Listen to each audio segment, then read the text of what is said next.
There are no solutions. There are only trade-offs. Thomas Sowell. What's up, y'all? Reggie here, Reg Talk TV. TM. Thanks for coming to my Reg Talk. Now, Thomas Sowell, a very well-known author, economist, professor,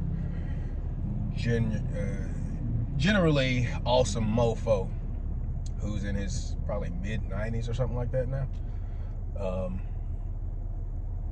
He's a black man, happens to be a black man, a very smart black man. He just happens to lean conservative, so he doesn't have a Nobel Peace Prize like he should.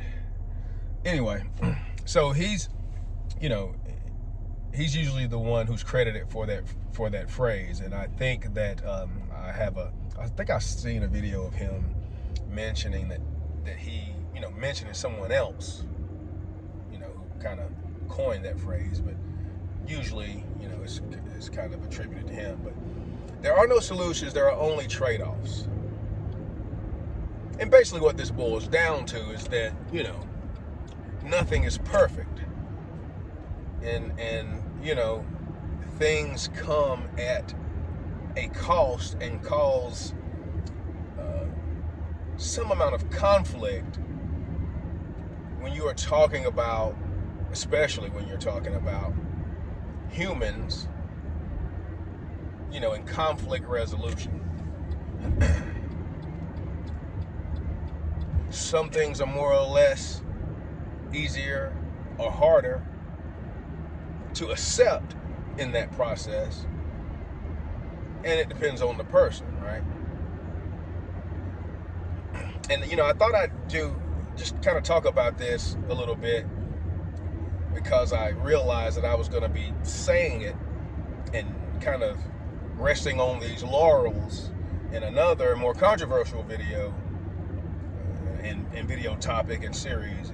And I just kind of generally always use this because it really is a powerful thing to know and understand, and it's just another one of those things. It's just a truth in life that you kind of need to keep somewhere in the forefront of your mind as you kind of trudge and work and whatever else, your way, our way through life. It's good to know things that are just constant truths that we need to kind of that can be eye-opening and enlightening, really. And it's just really important to me, so I'm always using it. It's another one of those things. To me, it's really, really important, so I'm always really, really using it, and that's how I keep it in the forefront of my mind.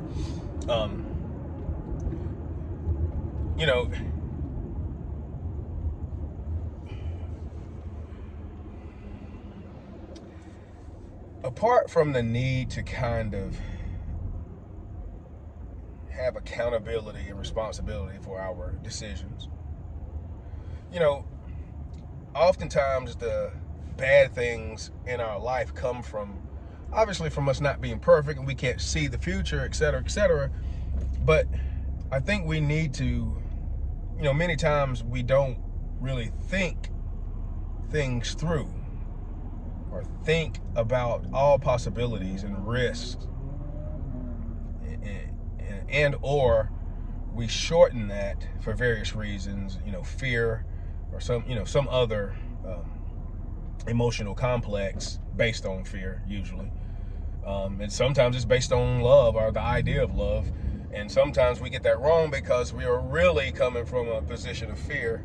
I'm kind of ranting now, but I just kind of realized I needed to say that too. Like, a lot of times people think that they are making decisions out of love, and it's really a person making a decision out of fearing losing love or losing a thing, and et cetera. But when it comes to the relationships between humans,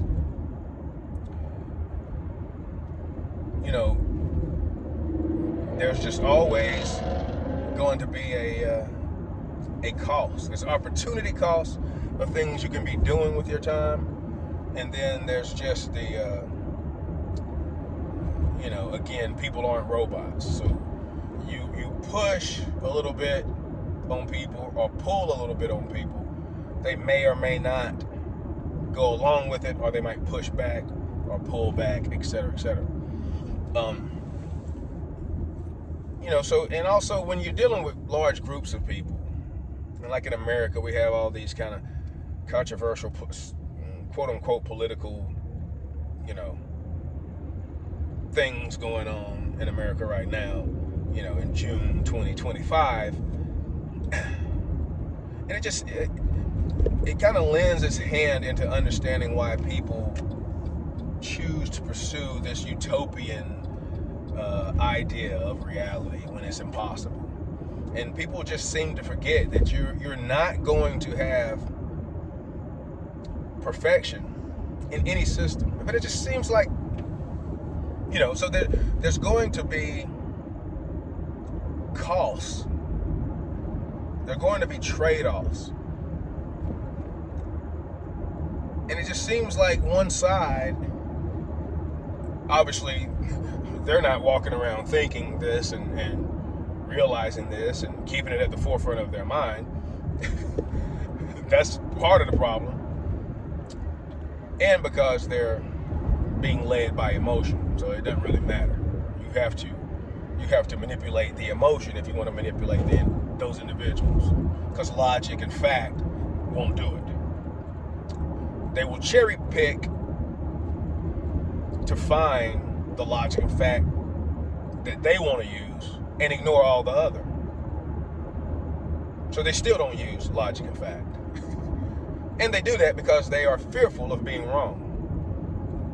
So it comes back to fear again. The only two emotions, fear and love. So, when it comes to these political issues and discussions and controversies, you have to remember that there are always trade-offs. There are no solutions.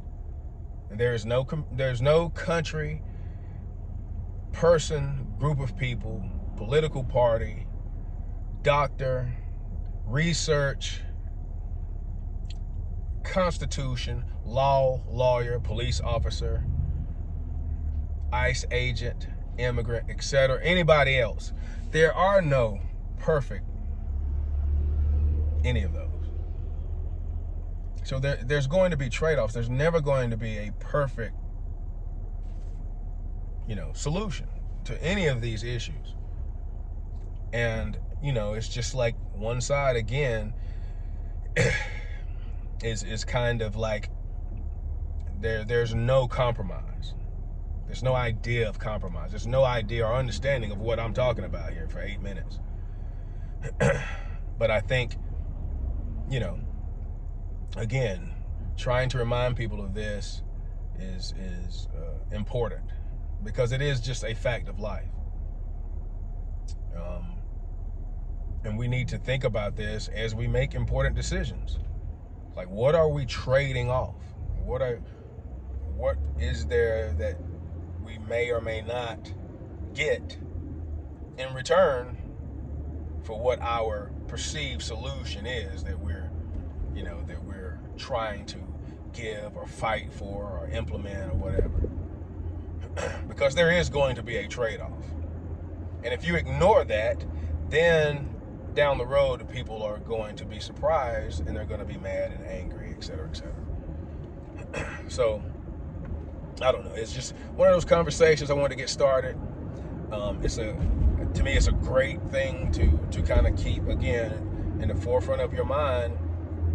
And, I think it can be something that can be helpful to try to understand people and individuals, and also in personal relationships, not just romantic, but with your people in everyday life, or you have a conflict or work or whatever else, Everybody can't be pleased to the maximum with any type of dilemma. So, it's just not gonna happen. Anyway, thanks for coming to my Reg Talk. Peace, love, and light.